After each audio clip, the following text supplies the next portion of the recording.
Hi friends, welcome to Harry's Kitchen. Harry's Kitchen la இன்னைக்கு நம்ம பார்க்க போறது ஒரு சிம்பிள் மசாலா தான், உருளைக்கிழங்கு மசாலா தான். நான் அதுக்கு வந்து ஸ்பெஷலான ஒரு மசாலா ஆட் பண்ணி இந்த உருளைக்கிழங்கு மசாலா பண்ண போறேன். கண்டிப்பா இது உங்களுக்கு ரொம்ப பிடிக்கும். ட்ரை பண்ணி பாருங்க. இது வந்து நம்ம லஞ்சுக்கு, சப்பாத்திக்கு இல்ல ரைஸ்க்கு நம்ம வந்து டிஃபன் பாக்ஸுக்கு கூட நம்ம வச்சு கொடுக்கலாம். நமக்கு வந்து ரொம்ப குயிக்காகவும் ஈஸியாகவும் இருக்கும். இதை எப்படி பண்ணலான்றது பார்க்கலாம். இதுக்கு தேவை வந்து ரொம்ப கம்மி தான். நான் சமைக்கும் போதே உங்களுக்கு ஒன்றா சொல்கிறேன். தேங்காய் எண்ணெய் தான் யூஸ் பண்ண போகிறேன். அது நல்லா ஃப்ளேவராக இருக்கும். அதனால் கொஞ்சம் தேங்காய் எண்ணெய் ஆட் பண்ணிக்கலாம்.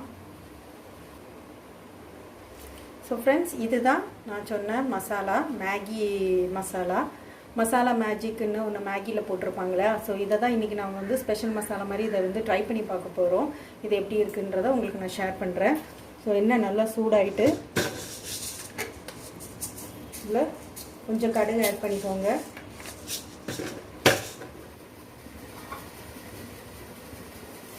கருவேப்பிலை ஆட் பண்ணிக்கோங்க. ஆனியன்ஸ் ஆட் பண்ணிக்கோங்க. நான் வந்து க்ரீன் சில்லி வேணும்னா நீங்கள் ஆட் பண்ணிக்கலாம். நான் ஆட் பண்ணல, ஏன்னா இதில் வந்து நிறைய ஸ்பைசஸ் வந்து உங்களுக்கு ஆட் பண்ணியிருக்காங்க. மிளகு, சீரகம், பட்டை, கிராம்பு, ஏலக்காய், சோம்பு அப்படின்னு நிறைய ஸ்பைசஸ் இதில் இருக்குது. ஒரு குறிப்பிட்ட ஒரு 8-9 ஸ்பைசஸ் கிட்ட இதில் ஆட் பண்ணியிருக்காங்க. அதனால் நான் ரொம்ப ஸ்பைஸியாக இருக்க கூடாதுன்னு சொல்லி நான் வந்து க்ரீன் சில்லி எதுவும் ஆட் பண்ணலை. நீங்கள் வேணும்னா நல்லா ஸ்பைஸியாக வேணும்னா நீங்கள் ஆட் பண்ணி பார்த்துக்கோங்க. நான் ஏற்கனவே பாயில் பண்ணி உருளைக்கிழங்க கட் பண்ணி வச்சுருக்கேன். இதை நம்ம ஆட் பண்ணிடலாம்.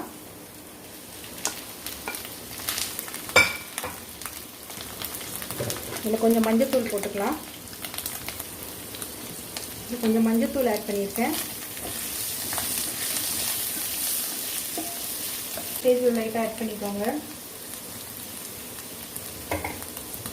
இது நல்லா வேக வச்சனால நம்ம ரொம்ப போட்டு வதக்கக்கூடாது. வதக்கணும்னா உருளைக்கிழங்கு எல்லாமே உடஞ்சி போயிடும்.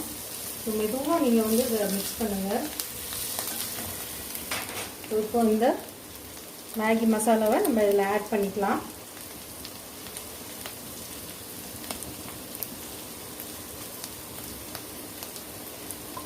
இதில் ஆட் பண்ணிட்டேன். லைட்டாக வதக்கிக்கலாம். காஷ்மீரி சில்லி ஆட் பண்ணிக்கோங்க. அது வந்து ரொம்ப காரம் இருக்காது, கலர் மட்டும்தான் இருக்கும்.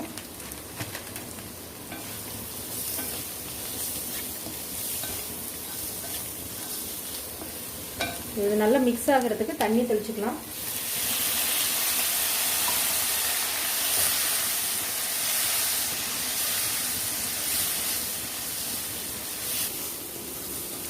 அவ்வளோதான், குயிக்காக நம்மளுக்கு வந்து முடிஞ்சிட்டு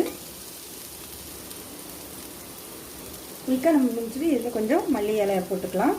அவ்வளோதான் ஃப்ரெண்ட்ஸ், உங்களுக்கு குயிக்காக 5 மினிட்ஸில் செய்யக்கூடிய உருளைக்கிழங்கு மசாலா, மேஜிக் மசாலாவை வச்சு கண்டிப்பாக இதை ட்ரை பண்ணி பாருங்கள். நான் இங்கே ஒரு கப் அளவுக்கு ரைஸ் வச்சுருக்கேன். அது போக 2 சப்பாத்தி வச்சுருக்கேன். ஒரு பர்ஃபெக்ட் மீலாக இருக்கும். லஞ்ச் ரெசிபியாகவும் யூஸ் பண்ணலாம், நீங்கள் டின்னருக்காகவும் எடுத்துக்கலாம். ரைஸ் வேண்டான்னு நினைக்கிறவங்க நைட்டுக்கு சப்பாத்தி வச்சு இந்த பொட்டேட்டோ மசாலாவை நீங்கள் வச்சு சாப்பிட்லாம். கண்டிப்பாக இது ட்ரை பண்ணுங்கள். இது ஒன்றும் பெரிய வித்தியாசமே இல்லை. நம்ம நார்மலாக பண்ணுற மசாலா மாதிரி தான் இருக்குது.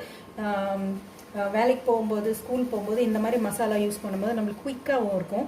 அதுக்கு தான் இந்த ஷேர். கண்டிப்பாக ட்ரை பண்ணி பாருங்கள். நெக்ஸ்ட் வீடியோவில் இதே மாதிரி ஈஸியான யூஸ்ஃபுல் டிப்ஸோடு உங்களை வந்து சந்திக்கிறோம். அது வரைக்கும் தேங்க்யூ ஃப்ரெண்ட்ஸ்.